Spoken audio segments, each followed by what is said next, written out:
Welcome to my YouTube channel A to Z classes by Gaurav sir. Political science में है and restoration of the Congress हम पढ़ रहे थे और हम लोग लास्ट लेक्चर में देख चुके हैं क्या फ्रॉम शास्त्री टू इंदिरा गांधी। शास्त्री जी के बाद इंदिरा गांधी कैसे पूरे इंडिया का मीन्स पीएम बनी, प्राइम मिनिस्टर बनी, कैसे सीक्रेट वोटिंग हुआ और सब हम लोग डिस्कस कर चुके हैं लास्ट लेक्चर में। यदि आप लोग अभी तक नहीं देखो तो प्लेलिस्ट में जाएं, पॉलिटिकल साइंस के प्लेलिस्ट पे क्लिक करना, मिल जाएगा आपको लेक्चर। आज नेक्स्ट टॉपिक है fourth general election 1967। Already discuss कर चुका हूँ। फर्स्ट जनरल इलेक्शन कब हुआ था? 1952 में, सेकेंड 1957 में, थर्ड 1962 में, और ये तीनों इलेक्शन में कांग्रेस एकदम लैंडस्लाइड विक्ट्री बोल सकते हो। ऑब्वियस ही बात है क्योंकि नेहरू जी जैसा बोल सकते हो करिश्माई लीडर भी थे और यही एक पार्टी भी थी जिसका संगठन बोल सकते हो north to south, east to west था। पूरे इंडिया में इसके कार्यकर्ता थे, लीडर्स बहुत बड़े बड़े थे। नेहरू जी के अलावा भी लीडर्स बहुत सारे थे, के कामराज, लाल बहादुर शास्त्री, कहना ही क्या, मोरारजी देसाई, एका पर एक लीडर। ठीक है, अब देखो हुआ क्या कि ये तीन इलेक्शन तक तो ठीक है, ये फोर्थ इलेक्शन पहले तो बैकग्राउंड डिस्कस करेंगे। तो याद करो 1964 में नेहरू जी एंड 66 में कौन? शास्त्री जी। दो प्राइम मिनिस्टर का हम लोग डेथ देख चुके थे, ठीक है। वार देख चुके थे, कब कब? 62 एंड 65 का वार, ड्राउट, मानसून फेलुअर। अब सोचो मीन्स कितनी इन्फ्लेशन हो गया होगा, लोगों की आर्थिक स्थिति कैसी रही होगी। वार में भी खर्चा, मानसून फेल, सूखा पड़ गया, उसके बाद बेरोजगारी तो, पॉवर्टी तो कहना ही नहीं है, अनएम्प्लॉयमेंट हाई लेवल पे, फूड सिक्योरिटी भी अभी हमारे पास फूड में भी सिक्योर नहीं थे। इतने सारे challenges with in the country था। और क्या, तो और बोल सकते हो कि सर कॉमनल वायलेंस है। जी हाँ, कॉमनल वायलेंस ऐसा नहीं हुआ था कि इंडिया पाकिस्तान बट गया और ख़त्म हो गया, तो कॉमनल वायलेंस भी चल रहा था रिलीजियस ग्राउंड पे। इतनी ज़्यादा समस्या। इंदिरा जी फर्स्ट काम की थी devaluation of the money, devaluation of rupees, Indian rupees बोल सकते हो। सर ये क्या होता है? तो ये क्या होता है भाई, सुन लो। इंडियन रुपी जानबूझ करके मान लो इंडियन रुपी का प्राइस डॉलर के रेस्पेक्ट में डाउन कर देना। जैसे एग्जाम्पल दे रहा हूँ, इंडिया आपका बुक में भी ये डाटा दिया हुआ है कि पहले $1 is equal to less than 5 rupees था, मीन्स 5 रुपीज़ से कुछ कम। आफ्टर डिवैल्यूएशन $1 का वैल्यू हो गया था less than 7 rupees, less than 7 rupees. ठीक है, $1 का वैल्यू जो 5 रुपीज़ से कम था वो 7 रुपीज़ से ज़्यादा ही समझ सकते हो, ज़्यादा हो गया था। और नहीं समझ में आया तो हम यहाँ कंसेप्ट समझा रहे हैं कि जब जानबूझ करके अपने करेंसी का वैल्यू डॉलर के रेस्पेक्ट में या किसी दूसरे की करेंसी के रेस्पेक्ट में गवर्नमेंट गिरा देती है तो उसे डीवैल्यूएशन बोलते हैं। यहीं पे एक वर्ड आया होगा डिप्रेसिएशन। तो डिप्रेसिएशन में अपने आप अकॉर्डिंग टू मार्केट फॉल करती है पैसे का दाम। जैसे आज होता है ना, मान लो 80 रुपया $1 इज इक्वल टू है, कल होकर के 81 हो जाए, तो गवर्नमेंट नहीं करिए, अकॉर्डिंग टू मार्केट हुआ तो उसे डिप्रेसिएशन बोलेंगे। और जब अब जानबूझ करके गवर्नमेंट करेगी तो उसे बोलेंगे डीवैल्यूएशन। उसी तरह एप्रेसिएशन, मतलब मान लो कि कल होकर के आज 80 रुपया, कल होकर के डॉलर हो जाए, मतलब रुपया थोड़ा स्ट्रॉन्ग हो, means $1 is equal to 79 rupees हो जाए, तो गवर्नमेंट कुछ नहीं किया, ये क्या हुआ, अपने आप हुआ, वैल्यू बढ़ा, तो उसे बोलेंगे एप्रेसिएशन। और जानबूझ करके गवर्नमेंट मान लो अपने पैसे को स्ट्रॉन्ग करे तो उसे बोलोगे क्या, उसे बोलोगे इवैल्यूएशन। तो डिवैल्यूएशन ये हुआ। अब ये सर क्यों की होगी? थोड़ा एक्सपोर्ट बढ़ जाता है भाई, एक्सपोर्ट बढ़ जाता है। जी हाँ, जैसे आपका पैसा का वैल्यू कम होगा ना करेंसी का, तो मान लो कि एक मार्कर, एक एग्जाम्पल समझा रहा हूँ, एक मार्कर का दाम मान लो पहले $10 देना पड़ रहा था। $10 मतलब मान लो यहाँ पे 70 रुपीज़, $1 का मान लो 7 रुपया था या 5 समझो। मान लो एक मार्कर, एक पेन का प्राइस समझ लो $10 था, और मान लो $1 इज इक्वल टू पहले 5 रुपीज़ था, तो उस केस में 50 रुपया में क्या हो जाएगा? यही हो गया ना, आ गया। अच्छा अब समझो, मान लो $1 इज इक्वल टू 7 रुपीज़ हो जाए, ठीक है। और मान लो इंडिया में तो पैसा पे प्राइस होगा ना, ऐसे समझो एक पेन मान लो 50 रुपया में मिल रहा था, ठीक है, 50 रुपया में मिल रहा था, तो $10 में पहले मिल गया। अच्छा अब मान लो सामने वाला $10 यदि इंडिया को दे और $1 इज इक्वल टू 70 हो गया, तो भाई इसका तो 70 रुपया इंडिया में वैल्यू हो गया ना। तो एक पेन तो मिल जाएगा प्लस 20 रुपया और बच भी जाएगा जो अगला पेन मंगाने में काम आएगा। तो उसको तो फायदा हो लगा रहे, पेन सस्ता हो गया इंडिया में तो ज़्यादा मंगवाएगा। तो एक्सपोर्ट बढ़ा देने के कारण इंदिरा जी थोड़ा की थी, जो कि क्रिटिसाइज किया गया था कि ये यूएसए के इन्फ्लुएंस के कारण की है, बात अलग है। तो क्या काम की, थोड़ा सा एक्सपोर्ट ज़्यादा हो इसलिए अपने रुपीज का वैल्यू जानबूझ करके गिरा दी, जिससे डिप्रिसिएशन बोला। एक बार जस्ट आफ्टर इंडिपेंडेंस भी किया गया था 1948 में, ठीक है।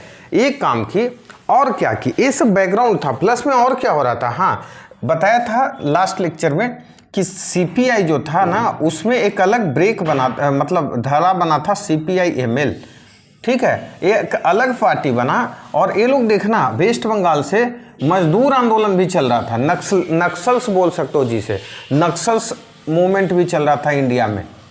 सोचो कितना देश अस्थिर है, महंगाई भी है, बेरोजगारी भी है, कम्युनल वायलेंस हो रहा है, नक्सल्स हैं। और उसके बाद सबसे बड़ी चैलेंजेस कांग्रेस की और क्या थी, नेहरू के बाद पहला इलेक्शन था, after Nehru it was the first election. लोगों को लग रहा था अब क्या, एक नई मान लो लेडी बैठी हुई पोस्ट पे, लीडर ही नहीं है तो कांग्रेस क्या जीतेगी। ये तो कांग्रेस में था, देश के अंदर सिचुएशन था। अपोजिशन लोगों को भी लगा था कि भाई ये इतना समझ गए आप लोग, ये कांग्रेस के अंदर मीन्स देश के अंदर सिचुएशन है, ठीक है। आगे जब चलोगे तो नॉन कांग्रेसियन को क्या लगा था सो बताते हैं। नॉन कांग्रेसियन मीन्स बोल सकते हो अपोजिशन उस समय का, कांग्रेस को जो विरोध करते होंगे। नॉन कांग्रेसियन क्या स्ट्रेटजी बना रहे थे, तो उनको पता था कि ये भाई बहुत अच्छा मौका है, कोई बड़ा लीडर नहीं है।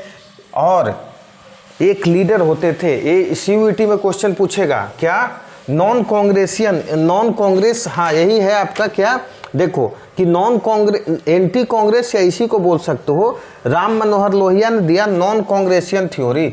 नॉन कांग्रेसियन थ्योरी या कंसेप्ट किसने दिया, तो राम मनोहर लोहिया सोशलिस्ट लीडर होते थे, बताऊंगा लास्ट में। बताया इंदिरा जी की और नेहरू जी के एकदम विरोधी थे।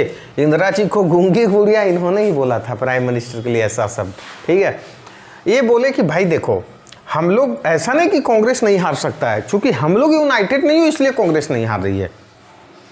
समझ गए आज वाला कंसेप्ट, जैसे है ना कि मोदी वर्सेज ऑल करो, सारे अपोजिशन 23 जून को पटना में मिल रहे हैं ना, जी हाँ मिल रहे हैं। क्यों मिल रहे हैं, एक मैसेज देने के लिए कि सब हम लोग मिल करके चुनाव लड़ेंगे, चाहे ममता, अखिलेश जी, नीतीश जी, तेजस्वी यादव, राहुल गांधी, मल्लिकार्जुन खड़गे, स्टालिन, सब लेफ्ट राइट, CPI CPML सब जा रहा है मैसेज देने के लिए। तो बोले कि भाई हम लोग सब मिल जाओ, सब मिल करके ऐसा करो, जी हाँ चुनाव लड़ेंगे जहाँ जहाँ पॉसिबल हो। सोचो लेफ्ट राइट, उस समय बीजेपी का भी पार्टी होता था, बीजेपी नाम नहीं था, जनसंघ नाम था। सब बोला सब मिलो, अकाली दल था, तब जा कर के कुछ होगा।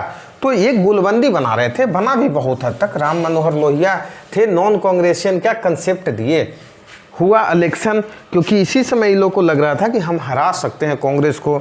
इंटरनल क्राइसिस भी है, कांग्रेस के अंदर भी क्राइसिस था, क्योंकि बड़ा लीडर कोई बचा नहीं था। बताया था कि इंदिरा जी तो मुश्किल से PM बनी थी, सीक्रेट वोटिंग करवाना पड़ा था, कोई कांग्रेस में सहमति नहीं था। क्या हुआ, ये तो बैकग्राउंड बता दिया। 97 का रिजल्ट, 1967 इलेक्शन का, अब आया रिजल्ट का टाइम।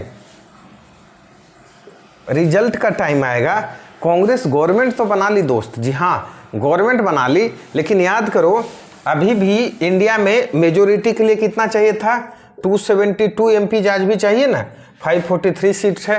कांग्रेस को आया था 283 सीट्स मात्र। और अभी तक का जो चौथा इलेक्शन था लोएस्ट टैली था कांग्रेस का, मीन्स 78 सीट तो कम था किससे, मतलब इसके पहले वाला इलेक्शन से 1962 से। मेजोरिटी तो हो गया किसी तरह, लेकिन इसके आधे मिनिस्टर हार गए। के कामराज जैसे बड़ा नेता साउथ का, के कामराज, ठीक है, KB शाह है बिहार का नेता, उसी तरह एक बहुत बड़े नेता होते थे वेस्ट बंगाल का, कौन सा, अतुल्य घोष, एसपी पाटिल महाराष्ट्र का, बड़े बड़े लीडर धराशाही। सोचो कि आधा मिनिस्टर किसी का हार जाए, क्या गुजरेगा। और आपको बता तो इस समय तक लोकसभा और विधानसभा दोनों का चुनाव साथ में होता था, तो 9 स्टेट में कांग्रेस गई, सरकार ही नहीं बना पाई। उसमें 6 स्टेट में तो देखोगे कि इसकी विधानसभा मतलब बहुमत ही नहीं आया था, और 3 स्टेट में क्या हुआ था, एंटी डिफेक्शन, उसमें डिफेक्शन बहुत चलता था, जैसे बताऊंगा बाद में। डिफेक्शन मतलब जीते कांग्रेस के वोट पे और चले गए दूसरे पार्टी में। तो 3 स्टेट में तो डिफेक्शन के कारण इन लोग का सीट चला गया था, सरकार बनते बनते रह गया था। हरियाणा, एमपी और यूपी, ये 3 स्टेट कौन कौन सा था, हरियाणा, एमपी, यूपी। सोच लो 3 स्टेट में जीता हुआ सीट भी चूंकि लोग पार्टी बदल लिए थे, जिस कारण से इनका सीट नहीं हुआ। मीन्स सेंट्रल लेवल पे भी कांग्रेस को जोरदार झटका। कांग्रेस को समझ में आ गया कि भाई तो हम बहुत कम सीट, भले सरकार बच गई, इतने बड़े बड़े मिनिस्टर हार गए, मतलब जनता में गुस्सा तो है। ठीक है, दूसरी चीज 9 स्टेट का सरकार चला जाना, 6 में तो मेजोरिटी नहीं आई, 3 में कैसे गया, तो 3 में इसलिए गया क्योंकि लोग ने पार्टी बदल लिया। जी हाँ, और देखो रिजल्ट दिया हुआ है आपके पास, क्या है रिजल्ट आपके बुक में दिया हुआ है, देखना। ये जो देख रहे हो, जो रेड वाले में है उसमें कांग्रेस सरकार मेजोरिटी नहीं बना पाई, लिखा हुआ है, आप लोग देख सकते हो। Congress didn't got majority in 1967 election, ठीक है, और कांग्रेस गॉट मेजोरिटी। तो देखना इतने सारे स्टेट्स में कांग्रेस ने तो बना ही नहीं पाया। पहला बार ऐसे हुआ तमिलनाडु में डीएमके, ठीक है, आज जो डीएमके है ना, स्टालिन जिसके सीएम हैं, जी हाँ, उसी पार्टी के स्टालिन सीएम हैं अभी, इनके पिताजी पहले थे, डेथ कर गए। डीएमके को फुल मेजोरिटी आया तमिलनाडु में, उस समय मद्रास होता था, और यहाँ पे गवर्नमेंट फॉर्म की, क्योंकि एंटी हिंदी आंदोलन ये लोग बहुत तेज़ी से चलाए थे। आपको और लगेगा कि सर ये तो आप बता रहे हो पहला बार नॉन कांग्रेसियन किसी पार्टी का था जो फुल मेजोरिटी की गवर्नमेंट बनी थी। बोले सर ऐसा क्या है, तो क्या 1957 में नंबूदरी पाल क्या किए थे, तो बेटा उसमें गवर्नमेंट तो बनी थी लेकिन पूरा लेफ्ट पार्टी का कॉलिजन था, प्लस इंडिपेंडेंट का भी कॉलिजन था, फुल मेजोरिटी नहीं था सीपीआई के लीडरशिप में, जिसको बाद में कांग्रेस वालों ने 356 लगा करके गवर्नमेंट हटा दिया था। तो वो फुल मेजोरिटी नहीं था। फुल मेजोरिटी फर्स्ट टाइम यदि किसी की आई थी तो था डीएमके का साउथ में। कांग्रेस को इतनी बड़ी झटका लगा था, और मतलब खासियत क्या था कि भाई बहुत जगह ऐसा था, जैसे बिहार में ही एग्जाम्पल बताता हूं कि लेफ्ट के भी सारी पार्टियां मिली हुई थी एक साथ, सीपीआई, सीपीएमएल, लेफ्ट तो छोड़ो, वहीं पे जनसंघ भी मिला हुआ है, मतलब लेफ्ट और राइट पार्टी जिसे बोलते हैं, यहाँ पे सपोर्ट कर रहा है, सब मिलकर के सरकार बनाओ। पंजाब में उसी तरह बोला जाता है कि भाई पंजाब में क्या था, तो अकाली दल, और अकाली दल के ही टूटा हुआ मतलब एक और छोटा सा पार्टी था, वो भी था, लेफ्ट की भी सारी पार्टियां थी, जनसंघ भी है, मतलब समझ लो लेफ्ट और राइट सब एक साथ मिलकर के बस कांग्रेस को हराना है। जैसे आज सुनो केजरीवाल का देखना स्टेटमेंट, कल परसों मैं सुन रहा था कि आप तो मीडिया पूछ रहे कि आप तो 2013 में लिस्ट जारी करते थे, एक करप्ट है इसको जेल भेजेंगे, जैसे मान लो शरद पवार, बहुत सारे लीडर का नाम लेते, कपिल सिब्बल, ये सब करप्ट हैं, जेल भेजेंगे। आज तो आप सबसे गलबगहिया कर रहे हैं, सबसे मतलब गले मिल रहे हैं। तो उनका स्टेटमेंट था कि बस हमें एक चीज़ चाहिए, देश बचाना है, मोदी के खिलाफ लड़ना है, बीजेपी के खिलाफ लड़ना है। वही यहाँ पे हुआ था भाई, आइडियोलॉजी गई बाहर में, सब मिलो बस कांग्रेस के खिलाफ चुनाव लड़ो, कांग्रेस के खिलाफ सरकार बनाओ, यहाँ से तगड़ी मैसेज थी। जी हाँ, ये आपका है इलेक्शन वर्डिक्ट, देखना 1962 का, और इसीलिए इसको बोलते हैं क्या, पॉलिटिकल अर्थक्विक। इस इलेक्शन को आपका बुक में टर्म दिया हुआ है पॉलिटिकल अर्थक्विक बोलते हैं, क्या, पॉलिटिकल अर्थक्विक, पॉलिटिकल अर्थक्विक बोलते हैं। क्यों भाई, क्योंकि अर्थक्विक नहीं होगा, एक तो कांग्रेस इतने स्टेट में सरकार नहीं बनाई, सेंट्रल में भी इतनी सीट कम गया, कांग्रेस के इतने आधे मिनिस्टर्स हार गए, इससे बड़ा अर्थक्विक क्या हो सकता, बड़े बड़े नेता हार गए, ठीक है। ये आपका है इलेक्शन वर्डिक्ट, और आप देख सकते हो बुक में, ठीक है, और कुछ तो है नहीं बचा हुआ है, इलेक्शन वर्डिक्ट है। हाँ देखो, जो कोलिजन बना था सारे लोग को मिल करके, उसका नाम होता था संयुक्त विधायक दल। संयुक्त विधायक दल मतलब जो एंटी कांग्रेस बनता था ना, संयुक्त विधायक दल जिसके बोलते हैं, संयुक्त विधायक दल, विधायक दल, विधायक दल, या इसी को क्या बोल दोगे, SVD, संयुक्त विधायक दल। मतलब कांग्रेस के अलावा जो सब मिलकर के बनते थे उन्हें बोलते थे संयुक्त विधायक दल। आज लेक्चर को यहीं तक रखते हैं, ठीक है। आप लेक्चर देखते रहें, वीडियोज़ को लाइक करो, चैनल को सब्सक्राइब करें और दोस्तों से शेयर भी करते रहें। Thank you.